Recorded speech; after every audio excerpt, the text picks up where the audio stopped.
sa kinabukasan natin.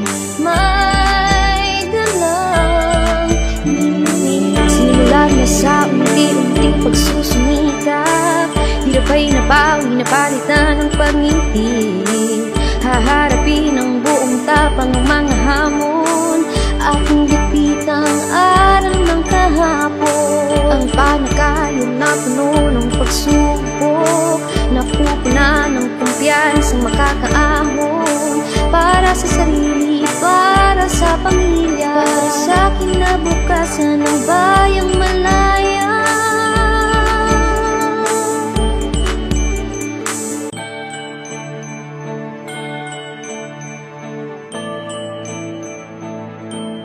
Para sa akin po, ngayong nakapasa ako sa admission test at naging CVSU student,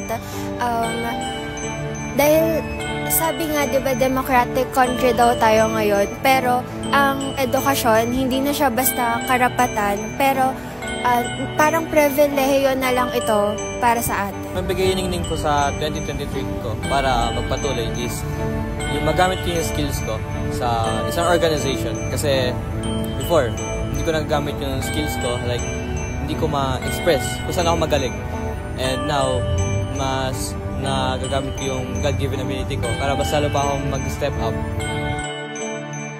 Isa sa pangarap na natupad ngayong taon ay ang paglaya ng ating senador na si Leila De Lima, dahil ito ay nagsilbing liwanag para sa ating lahat. This year, I am proud to say that I finally found the happiness within myself na I used to have a hard time dealing with.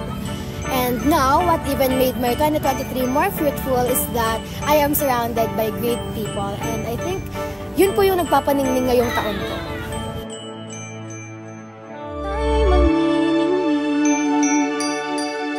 Hiling ng puso ay piringin, mga pangarap ating aabutin para sa kinabukasan natin.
Malaking hamon ang hinarap at napagtagumpayan ng buong mundo sa nakalipas na mga taon.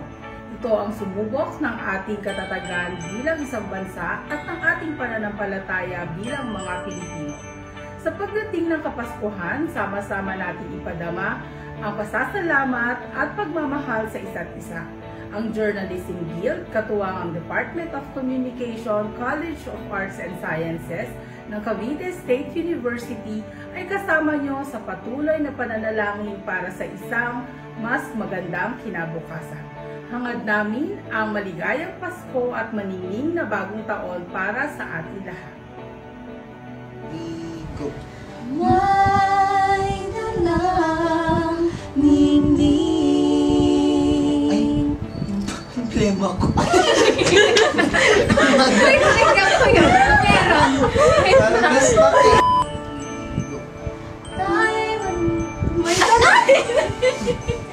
May dalang. May dala na. Kilapit ko pa naman.